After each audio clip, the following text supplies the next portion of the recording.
तो हम लोग पढ़ क्या रहे हैं, हम लोग पढ़ रहे हैं मॉडिफिकेशन ऑफ रूट्स। तो मैंने आपको बताया था कि रूट्स और स्टेम ये क्या करते हैं, अकॉर्डिंग टू चेंजिंग एनवायरनमेंट अपने आप में चेंज करते हैं जिंदा रहने के लिए। तो हम लोग यहाँ पढ़ क्या रहे हैं, हम लोग पढ़ेंगे अभी मॉडिफिकेशन ऑफ टैप रूट। हमने रूट के फंक्शन देख लिए। रूट के फंक्शन क्या देखा हमने, इनका काम रहता है प्लांट को सपोर्ट करना और एब्सॉर्ब करना वाटर एंड मिनरल्स। यहाँ पे हमको कुछ नए फंक्शन मिलेंगे। पहला फंक्शन आपका है, नंबर 1 फंक्शन है आपका फूड स्टोरेज। लेकिन हम काय का पार्ट देख रहे हैं, टैप रूट का पार्ट देख रहे हैं, टैप रूट। ठीक है, तो पहला आप देखते हैं फूड स्टोरेज। फूड स्टोरेज के बेसिस पे, फूड स्टोरेज के बेसिस के इसके टाइप्स रहते हैं। टैप रूट के टाइप्स है on the basis of food storage. पहला टाइप है नंबर 1, एक है आपका कोनिकल रूट, नंबर 2 है आपका फ्यूजीफॉर्म, नंबर 3 है आपका नेफीफॉर्म। ठीक है, ये आपके टाइप्स है टैप रूट के on the basis of food storage.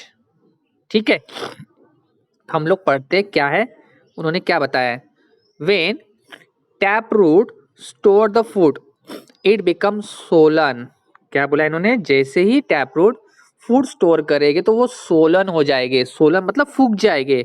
For example देखो, यहाँ पे फूक गया है, यहाँ से फूक गया है, यहाँ से फूक गया है, ये क्या हो गए, सोलन हो गए। क्यों सोलन हो गए, वहां पे उन्होंने फूड स्टोर किया है। Solan fleshy and also develop definite shape. इनको आपको एक शेप मिलेगा, जैसे आपको एक कोनिकल शेप मिल रहा है, एक फ्यूजीफॉर्म मिल रहा है, एक स्पेरिकल शेप मिल रहा है। ठीक है, शेप मेन और primary root is the main storage organ. मैंने आपको बताया टैप रूट कैसे रहते हैं, primary plus secondary plus tertiary. तो प्राइमरी पार्ट में आपका फूड स्टोर रहेगा। Main primary root is the main storage organ, but sometime hypocotyl part of embryo axis also join the main root, secondary root remain thin। मैं आपको आगे पढ़ाऊंगा किसको बोलते हैं हाइपोकोटाइल, किसको बोलते हैं, मैं आपको आगे पढ़ाऊंगा। हाँ, तो stem is the such case remain reduce. इनमें स्टेम कैसा मिलेगा आपको, इन केस यहाँ पे आपको स्टेम रिड्यूस मिलेगा। Stem in such cases are remain reduce, discoid and leaves are radical leaves on the basis of shape. इन्होंने क्या बताया, शेप के बेसिस पे टैप रूट, हम लोग पढ़ रहे हैं टैप रूट, टैप रूट में पढ़ रहे हैं हम फूड स्टोरेज। शेप के बेसिस पे इनको 3 पार्ट में डिवाइड किया है। तो पहला पार्ट क्या रहेगा आपका, टैप रूट किसको बोलते हैं, जो रूट रेडिकल से निकलते हैं उसको हम लोग बोलते हैं tap root on the basis of food storage. इसके 3 टाइप्स है, कौन से, पहला है आपका फ्यूजीफॉर्म, सेकंड आपका है कोनिकल रूट और थर्ड है आपका नेपीफॉर्म। तो ये 3 टाइप्स है टैप रूट के on the basis of food storage. पहले देखते हैं हम लोग कोनिकल रूट। तो कोनिकल रूट कैसा रहता है, कोनिकल रूट का एग्जांपल क्या है, कैरेट। आप लोगों ने, सब लोगों ने कैरेट देखा है। कैरेट में होता क्या है, कैरेट का ये जो ये बेस पार्ट है और ये अपेक्स पार्ट है। तो कैरेट में बेस पार्ट कैसा रहता है, बेस पार्ट आपका ब्रॉड रहेगा, अपेक्स पार्ट नैरो रहेगा।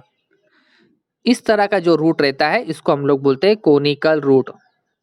समझ में आ गया, टैप रूट में कोनिकल रूट कैसा रहता है, बेस पार्ट ब्रॉड रहता है, अपेक्स पार्ट नैरो रहता है। Example carrot. और ये ब्रॉड क्यों है, क्योंकि यहाँ पे आपका फूड स्टोर रहता है।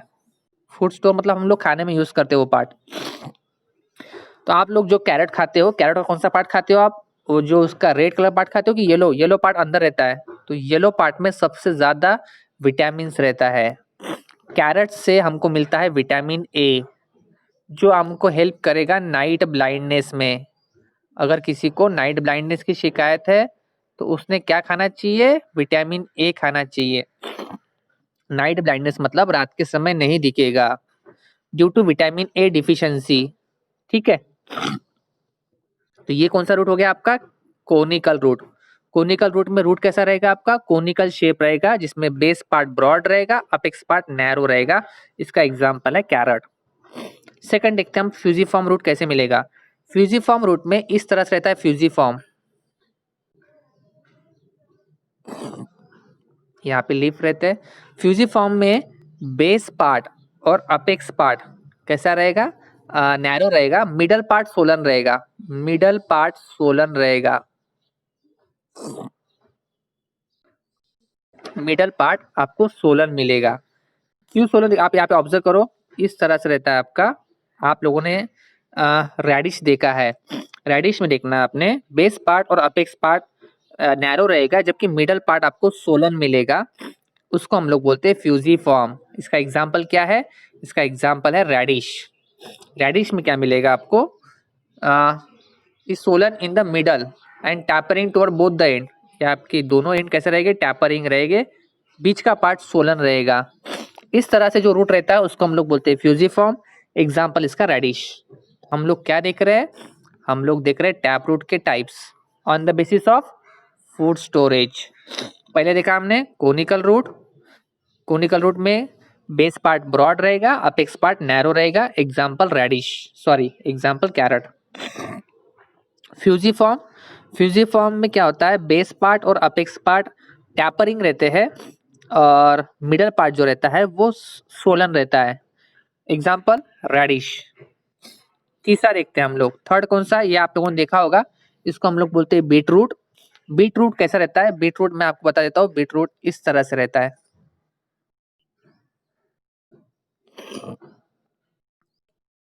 बीट रूट अच्छे से जमा नहीं मुझे। इस तरह से आपका बीट रूट रहता है। ये रूट आपको पूरा स्पेरिकल दिख रहा है। इसमें कौन सा बोलते हैं इसको हम लोग? हम इसको बोलते हैं, कौन सा रूट है ये है आपका napiform. Napiform root मतलब पूरा रूट कैसे बन जाएगा? Spherical shape. और ये स्पेरिकल शेप क्यों बना? यहाँ पे आपका फूड स्टोर है। आप लोगों को पता होगा बीट रूट हम लोग बीट काय में यूज करते हैं? हीमोग्लोबिन बढ़ाने में हम लोग बीट खाते हैं। स्पेशली मैंने आपको बताया था गर्ल्स का हीमोग्लोबिन कम रहता है। अगर आप लोगों ने रोज बीट खाया तो मैं आपको बोलता हूँ कि 1 महीने में अपने क्लास की जितनी भी गर्ल्स एकदम फेयर हो जाएंगे। 1 महीने में आप फेयर हो जाओगे without using fair and lovely. मैं आपको चैलेंज देता हूँ, आप कंटिन्यू 1 महीना बीट खाओ और आप मुझे बताओ कि सर मेरा जो फेयर कलर था एकदम फेयर हो गया है। और क्यों होता है? क्योंकि हमारा हीमोग्लोबिन बढ़ जाएगा। हीमोग्लोबिन बढ़ेगा तो चेहरा ग्लो हो जाएगा आपका। ठीक है, तो ये हो गया आपका नैपी फॉर्म। तो आप लोगों को समझ में आ गया on the basis of food storage. Food store होता है इसलिए वो पार्ट सोलन हो जाता है। ठीक है, ये हो गया आपका टैप रूट। तो टैप रूट से रिलेटेड कुछ सवाल पूछना है आप लोगों को, तो कुछ पूछ सकते हो आप लोग, पूछो सवाल। टैप रूट समझ में आ गया आप लोगों को? आप लोग फिर से रिस्पॉन्स नहीं दे रहे हो। आप लोग को टैप रूट समझ में आ गया? टैप रूट के हमने 3 टाइप्स देखे। आ गया है ना? चलो मैं आपको सवाल पूछता हूँ यहाँ पे। पहला सवाल ये है कि बीट रूट किसका एग्जाम्पल है? Nappy form. नैपी फॉर्म में रूट रूट का नैपी फॉर्म में शेप कैसा आता है? नैपी फॉर्म रूट में शेप स्फेरिकल। बराबर। आ, कोनिकल रूट का एग्जाम्पल क्या है? कोनिकल, हाँ कोनिकल, कोनिकल का है कैरट। एग्जाम्पल, ये कोनिकल क्यों रहता है? इसका बेस पार्ट ब्रॉड रहता है, अपेक्स पार्ट नैरो रहता है। और फ्यूजिफॉर्म में base part broad, apex part narrow.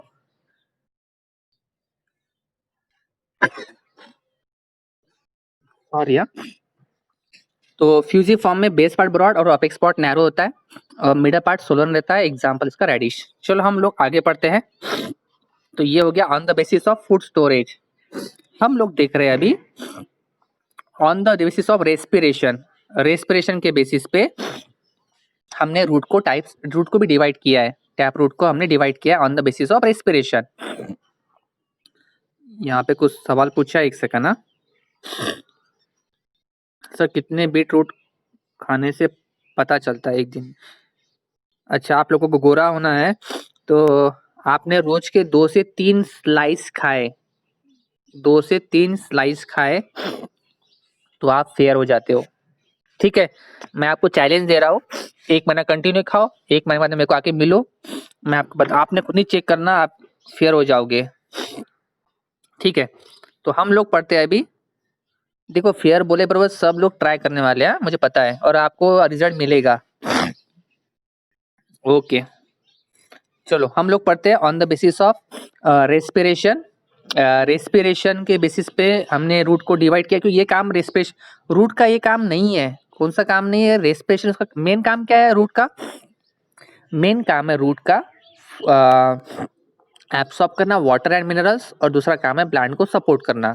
लेकिन ये क्या पढ़ रहे हैं हम लोग? मॉडिफिकेशन। प्लांट को जिंदा रहना है, इसीलिए उसने अपने आप में चेंज किया है, इसको हम लोग बोलते हैं मॉडिफिकेशन। तो यहाँ पे एक फंक्शन देख रहे हैं हम लोग, रेस्पिरेशन। तो यहाँ पे आप डायग्राम में दिखेगा अच्छे से आपको कि देखो, ये देखो रूट्स। नॉर्मली रूट्स जमीन के अंदर रहते हैं, लेकिन यहाँ पे आपको दिख रहा होगा ये प्लांट्स है, ये रूट्स ऊपर आए हैं। ये जो रूट ऊपर आए हैं इसको हम लोग क्या बोलते हैं? निमेटोपोर्स। ऐसे रूट को क्या बोलते हैं? जो रूट नॉर्मली रूट जमीन के अंदर रहते हैं, लेकिन रूट कैसे आए? ऊपर आए हैं, इसको हम लोग बोलते हैं निमेटोपोर्स। और ये निमेटोपोर्स में आपको क्या मिलेंगे? ये निमेटोपोर्स में आपको ऐसे होल मिलेंगे, उसको हम लोग बोलते हैं लेंटिकल्स। और ये लेंटिकल्स के द्वारा वो परफॉर्म करेंगे। सॉरी, ये जो ऊपर आए इसको हम लोग बोलते हैं लेंटिकल्स, और जो आपको गड्ढे दिख रहे हैं इसको हम लोग बोलते हैं निमेटोपोर्स। मैं फिर से एक बार रिपीट कर देता हूँ। ये जो आपको रूट्स ऊपर आए हैं इसको हम लोग बोलते हैं लेंटिकल्स, और ये लेंटिकल्स में आपको ऐसे गड्ढे मिलेंगे, उसको हम लोग बोलते हैं निमेटोपोर्स। उसके द्वारा वो परफॉर्म करते हैं रेस्पिरेशन। स्पेशली कौन से प्लांट में होगा? जहाँ मार्शी प्लेस रहते हैं, दलदल रहता है, वहां पे करेंगे रेस्पिरेशन। इसका एग्जाम्पल आपको, इसको एग्जाम्पल आएगा राइजोफोरा। इस तरह से सवाल पूछते हैं आपको नीट में कि ऐसे कौन से प्लांट्स है जो परफॉर्म करते हैं रेस्पिरेशन, तो उनका नाम बताओ। तो राइजोफोरा परफॉर्म कर रहा है रेस्पिरेशन। और दो चार नाम है, हम लोग आगे पढ़ेंगे। ठीक है, चलो। What is function of respiration? पहला देखते हैं हम, निमेटोपोर्स और respiratory roots. Halophytes are the plants which grow in saline स्वार्म। मैंने आपको बताया था एंजियोस्पर्मिक प्लांट में भी टाइप्स आते हैं, जीरोफाइट, हेलोफाइट्स। ठीक है, तो हेलोफाइट मतलब जो सर अपने दलदल में जो बढ़ते हैं, सलाइन एरिया, उसको बोलते हैं हम लोग halophytes. Are the plant which grow in saline swamps, marshy places and salt lake. जहाँ पे लेक्स रहते हैं वहाँ पे प्लांट जो ग्रो होते हैं उसको हम लोग बोलते हैं halophytes. This plant produce special kind of root called as pneumatophores. ये इनके रूट को क्या बोलते हैं हम लोग? निमेटोपोर्स। ये रूट इनके ऊपर आ जाते हैं। ऑफ और ब्रीदिंग रूट्स। सेकंड नाम क्या है इसको? Breathing roots. ये भी आपका एमसीक्यू बन सकता है। ब्रीदिंग रूट, सेकंड नाम क्या है? Pneumatophores. The main root system of this plant do not get sufficient air for respiration. इनको एयर नहीं मिलता है, सफिशिएंट एयर नहीं मिलता है। The main root system of these plant do not get sufficient air from respiration as soil is waterlogged। क्या होता है? वाटर लॉक हो जाता है। क्या होता है? दलदल में सॉइल जो रहती है वहां पे, आपको पता है दलदल कैसा रहता है, तो वहाँ वाटर लॉज हो जाता है, इसलिए उनको प्रॉपरली रेस्पिरेशन नहीं कर सकते हैं। Due to this mineral absorption of plant also get affected. मतलब जमीन में से पानी और मिनरल्स एब्सॉर्ब नहीं होगा, इसलिए रूट ऊपर आ जाते हैं, लेंटिकल्स ऊपर आ जाते हैं। To overcome this problem, underground root develop special root which are negatively geotropic। Normally क्या बोला मैंने आपको? रूट कैसे रहते हैं? Positively geotropic. लेकिन जमीन के ऊपर आ गए तो इसको बोलते हैं हम negatively geotropic. Growing vertically upward, these roots are conical projection present around the main trunk of plant. The roots show presence of lenticles, that is minute pore। ये जो रूट है इसको हम बोलते हैं निमेटोपोर्स। और आपको मैं भी कंफ्यूज हो रहा हूँ यहाँ पे, ये जो बारीक बारीक पोर है इसको बोलते हैं लेंटिकल्स। इन्होंने बताया the root show presence of lenticels, मतलब minute pore for gases exchange. Example क्या है इसका? एग्जाम्पल है राइजोफोरा, एविंसिया, सोमेनेरेटिया एंड हार्टेरिया। इतने में से आपने एक ही याद रखा, यही हमेशा पूछते हैं राइजोफोरा। राइजोफोरा में कौन से रूट रहते हैं? निमेटोपोर्स। किसको बोलते हैं निमेटोपोर्स? जो रूट जमीन के ऊपर आ जाते हैं।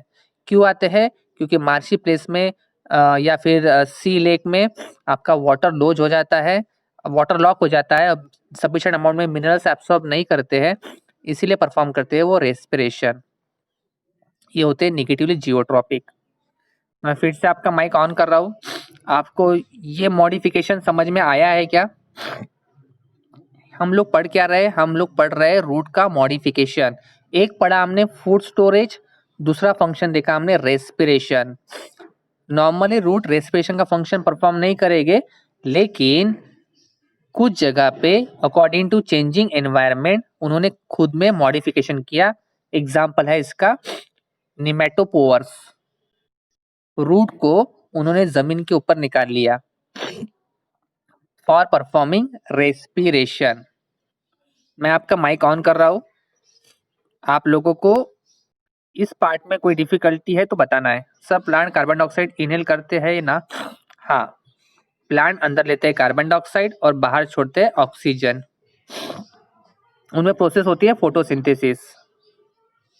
हाँ, आप लोगों को ये फंक्शन समझ में आ गया है क्या? हमने पढ़े थे अभी निमेटोपोर्स किसको बोलते हैं, ये भी आंसर वन लाइन पूछ सकते हैं। What is pneumatophores? The root which grow upward for modification of respiration, इसको बोलते हैं हम लोग निमेटोपोर। इसका एग्जाम्पल पूछा आपको तो एग्जाम्पल है राइजोफोरा। कुछ सवाल पूछना है स्पेशली कौन से प्लांट में होता है? हाइलोफाइट्स। हाइलोफाइट्स किसको बोलते हैं? जो सलाइन एरिया, मार्शी प्लेस, सी लेक, यहाँ पे ग्रो होते हैं। अगर ये समझ में आया होगा तो फिर हम आगे कंटिन्यू करते हैं। सब प्लांट को नाइट्रोजन का क्या यूज है? नाइट्रोजन ये आपको हेल्प करते हैं फोटोसिंथेसिस में। आप लोगों को पता होगा कि राइजोबिया नाम का बैक्टीरिया, साइनोबैक्टीरिया रहते हैं, राइजोबिया रहते हैं, नाइट्रोजन फिक्सिंग करते हैं, जिससे आपका फोटोसिंथेसिस अच्छे क्वालिटी में होता है फोटोसिंथेसिस।